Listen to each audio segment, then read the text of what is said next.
David Priest, the Metal Priest, and we're here with Taking the Head of Goliath, backstage at the huge mega fest known as Hasten Revelation. I mean, the arena was packed tonight. I mean, I've never seen so many people in one place. I mean, this is like putting to shame, like, you know, what, the Lollapalooza, the Ozfest. I mean, all these massive festivals, and you guys did it. Congratulations. No one stop us, no. So tell me, this is the last night of the tour. How's the experience been overall? I mean, highs, lows, spill it. It's been a great experience. I mean, honestly, we got to travel the Southwest, see awesome sights. We got to hang out with a bunch of great people and play music. Obviously, with the coronavirus and everything else, a lot of people shut up everywhere. They're a little afraid, but it didn't stop us from going on stage and playing music. Okay. So, Taking the Head of Goliath. That's a name, you know? I mean, you guys ever get asked about, you know, so what does that mean? Well, yeah, it's Are you honest with them? yeah, I mean, you know, the name was a working title for a song before we had a name, but just felt just kept popping off the page for a band name. It's a long name, but you know, every one word name is taken. You Google anything and it's already a band, so we don't want to steal anybody's band name. And you know, it just had a good. You know, it's a biblical reference, but it's also a pretty brutal reference for a death metal band. It's a beheading reference in it, which is always bonus death metal points. But yeah, I mean, it just ultimately, you know, David was a faithful man, or a faithful boy at the time, and you know, because being faithful to God is what brought him victory, not his own doing. So that intent embodies our message and our purpose. Cool. Yeah. And then there's the visual aspect. So I've seen the album cover, and it's on a shirt. I might get kicked out of church tomorrow when I wear it. My pastor in the front row, he's going to be like, really? Hey, it's biblical, but it's pretty graphic. I mean, I understand where you're coming from that, but it's funny because, like, you know, she's wearing the old Vengeance shirt, which back in the day was banned, you know. I mean, do you guys run into any kind of criticism? I mean, I know you played at least one church on this tour. You know, aside from a couple like internet, you know, people that have, you know, snide opinion, I mean, no, I haven't really taken too much heat, you know, and you know, usually it's from somebody that's, you know, saying they're a Christian that has a problem. You know, same with the screaming and the blasts and the shredding guitars and all that stuff, and gutturals. You know, just all that sort of thing. But our message is true to the word, man. And you know, I think if anybody met us, they would know that the spirit in us. So, yeah. I wore that band shirt and they tried to preach at me in church one time. This shirt? Not that particular one, but a different one, and they were like, which one? I probably have that one. It's the new what's the? It's got the goat. Yeah. Yeah. The snake and goat and all that sword and stuff. Yeah. And they explained it to me. I can't even remember what the whole thing was. They explained it. Therefore, I can explain it to you. Oh, okay. Some of the greatest dudes you'll ever meet in that band too. They're good friends of ours, so we love those guys. Love the dive bodies. The top, yeah.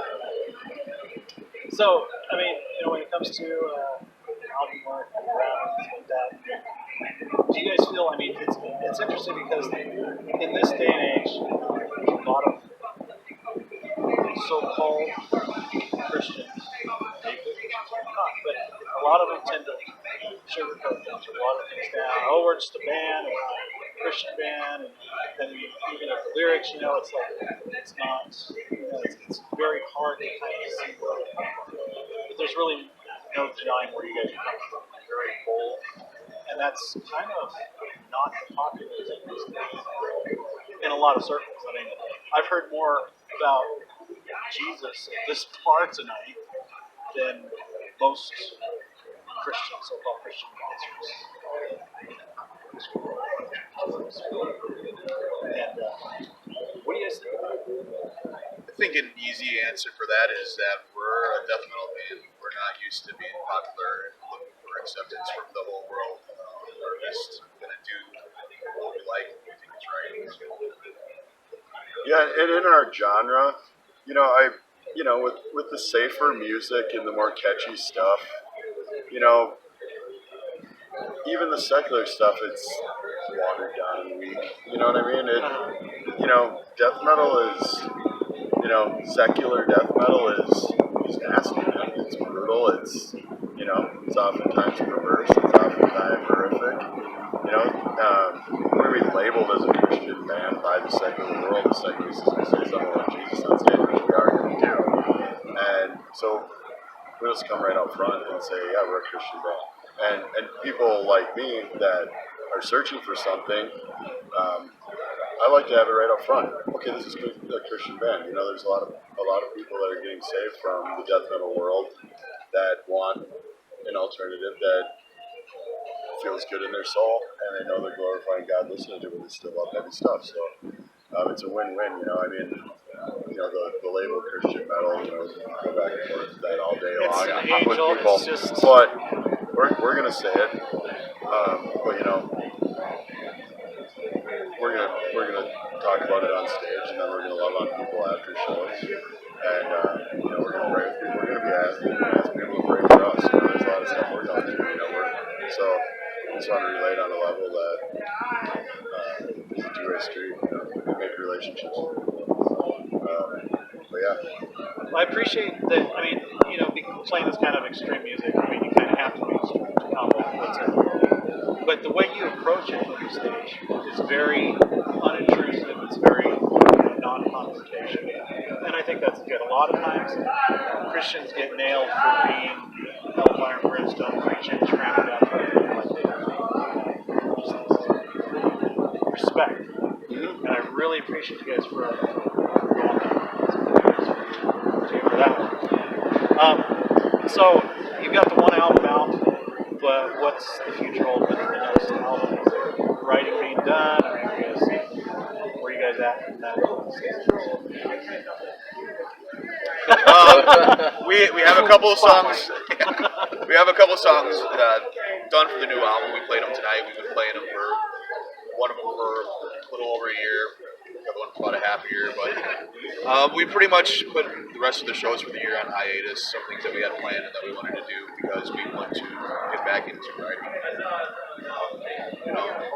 When you're doing festivals and we don't get to practice that much, we're always getting ready for shows, we're always getting ready for something else, we don't have enough time to sit down and actually write. So that's going to be our priority, and by the end of the year, we should be either have some new Taking That of Goliath, or should be really close to that. So one last thing, because just keep coming up online, and it cracks me up every time the tour was advertised, and the bands are like, oh, yeah, all those bands are playing. What are they called? Yeah, I also find this interesting. Oh, it's all those bands with the same logo that's just scratched on there. Nobody else. This is another thing that just makes me laugh sometimes because, one, this is the age of information. You're already seeing it on the internet. When it's being advertised, blue link next to everything. And if you can't read the logos on the poster, it literally takes a half a second to click the link, and it will take you to a page that has it in type, Times New Roman or whatever the type is, all the band names, connect them to the thing, and you're all good.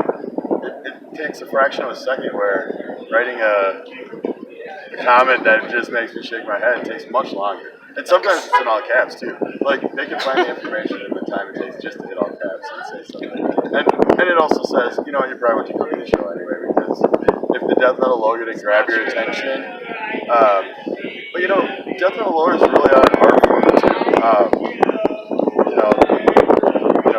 It's not a computer generated, pick a font and make a logo. It's and an artist puts in time to make a logo that you want, and at the end of the day, we hope that when somebody sees our logo, which I think is pretty legible actually, but I hope they see it and recognize it as like a brand. You notice it for its shape, and if you know who we are, it's gonna stick in your mind. So that's death metal logos for you. But there's a ton I can't read, but I know how to figure out how to figure it out. Can't read it, can't understand the words. Man, my grandma's just not a fan. It looks like something that you have to wipe off your windshield. It'll probably make a great wiggle. But the thing is, once you know, then you can see it clear as day. Same with lyrics. But then you recognize it every time, right? Once you know it, there it is. Same with death metal lyrics.